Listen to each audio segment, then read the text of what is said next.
नमस्कार मित्रों, Keshav online classes में आप सभी का स्वागत है। आज हम हिंदी अनिवार्य के पाठ अलंकार से संबंधित चर्चा करेंगे। जैसा कि अनुप्रास अलंकार और श्लेष अलंकार का हम पूर्व में अध्ययन कर चुके हैं। आज हम यमक अलंकार से संबंधित चर्चा करेंगे।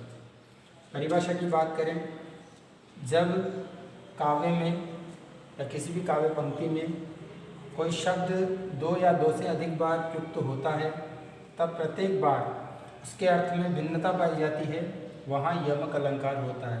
अर्थात कोई भी काव्य पंक्ति हो, उसमें किसी शब्द की आवृत्ति अर्थात एक बार शब्द का आना और एक से अधिक बार शब्द का आना अगर पाया जाता है तो वहाँ यमक अलंकार होता है। और ध्यान रखने योग्य बात कि प्रत्येक बार जो शब्द आ रहा है उसके अर्थ में भिन्नता पाई जाती है, यानी प्रत्येक बार शब्द का भिन्न भिन्न अर्थ पाया जाता है, वहाँ पर यमक नामक अलंकार होता है। उदाहरण के लिए हम देखेंगे।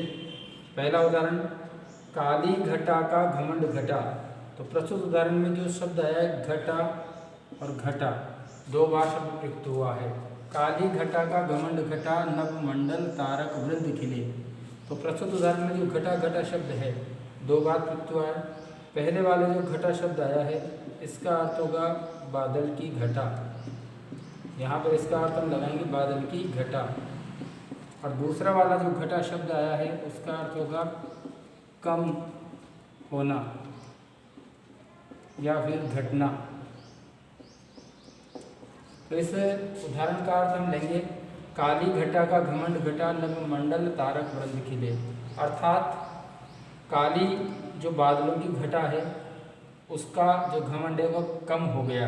तो यहाँ पर घटा और घटा शब्द दो बार प्रयुक्त हुआ है, और दो बार शब्द प्रयुक्त हो या दो से अधिक बार भी शब्द प्रयुक्त हो सकता है, तो प्रत्येक बार अर्थ में भिन्नता पाई जाएगी। इस प्रकार से यहाँ दोनों बार शब्द का अर्थ अलग अलग निकला है, इस कारण से यहाँ पर यमक नामक अलंकार होगा। दूसरे उदाहरण की हम बात करें तो तोपर वारो उर्वशी सुनी राधिके सुजान, तू मोहन के उर्वशी हवे उर्वशी समान। प्रस्तुत उदाहरण को हम देखेंगे, इसका भावार्थ जानने का प्रयास करेंगे कि हे राधिका, हे चतुर राधा जी, मैं आपके ऊपर स्वर्ग की जो अप्सरा है उर्वशी उसको भी न्योछावर कर सकती हूँ। तू मोहन के उर्वशी, हे राधा जी आप मोहन के हृदय में बसी हुई हो। हवे उर्वशी समान, यानी उर्वशी नामक आभूषण के समान होकर के आप भगवान श्री कृष्ण के हृदय में बसी हुई हो। तो प्रस्तुत जो उदाहरण है इसमें उर्वशी शब्द का प्रयोग 3 बार किया गया है। उर्वशी, पहले वाला जो उर्वशी आया है इसका अर्थ होगा स्वर्ग की अप्सरा, स्वर्ग की अप्सरा। दूसरा जो उर्वशी शब्द आया है यहाँ पर उर यानी होता है हृदय, और बसे यानी बसना, यानी हृदय में बसना। और तीसरी बार जो शब्द आया है उर्वशी, इसका अर्थ होगा गले का आभूषण। इस प्रकार प्रस्तुत दोहे में 3 बार शब्दों का प्रयोग किया गया है। स्वर्ग की अप्सरा के अर्थ में किया गया है, हृदय में बसना के अर्थ में किया गया है, और उर्वशी शब्द का अर्थ गले का आभूषण इस तरह किया गया है। एक और उदाहरण इसी अलंकार का हम देखेंगे, इसके माध्यम से हम समझने का प्रयास करेंगे कि यहाँ पर यमक अलंकार का प्रयोग किस तरह से हुआ है। एक और उदाहरण, कनक कनक ते सो गुनी मादकता अधिकाय।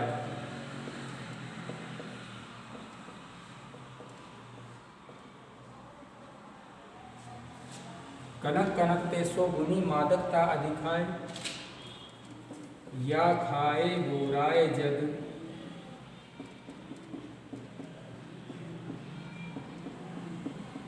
वा पाए गोराए। प्रस्तुत उदाहरण को हम समझने का प्रयास करेंगे। यहाँ पर कनक कनक शब्द 2 बार प्रयुक्त हुआ है। पहले वाले कनक का अर्थ है स्वर्ण अर्थात सोना, और दूसरे वाले कनक का अर्थ हम यहाँ पर लेंगे धतूरा, मादक पदार्थ है धतूरा।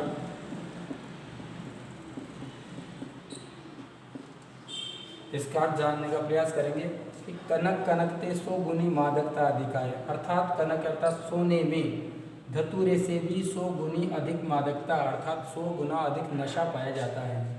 या खाए बोराए, इस धतूरे को खा करके तो बोराए अर्थात व्यक्ति पागल हो जाता है, संसार पागल हो जाता है, जग यानी संसार पागल हो जाता है, वह पाए बोराए। और इस स्वर्ण को अर्थात इस कनक यानी स्वर्ण को मात्र प्राप्त करने से ही व्यक्ति पागल हो जाता है।